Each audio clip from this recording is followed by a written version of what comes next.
మన దేశంలో బుజ్జగింపు చర్యలు ఎట్లా ఉంటాయో ఇప్పుడు ఆ బ్రిటన్లో కూడా అట్లాగే జరుగుతున్నట్టున్నాయి.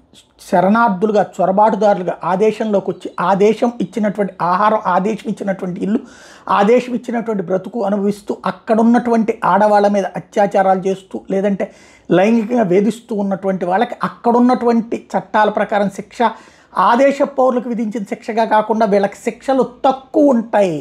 అది ఇక్కడ విశేషం. తాజాగా 23 ఏళ్ల వ్యక్తి బర్మింగ్హామ్లో తాజాగా జైలు శిక్ష పడింది అతనికి. ఎందుకయ్యా అంటే ఇట్లాంటి శరణార్థి అనమాట. వాడు 23 ఏళ్ళోడు ఒక మైనర్ బాలికని అత్యాచారం చేశాడు, ప్రెగ్నెంట్ని చేశాడు.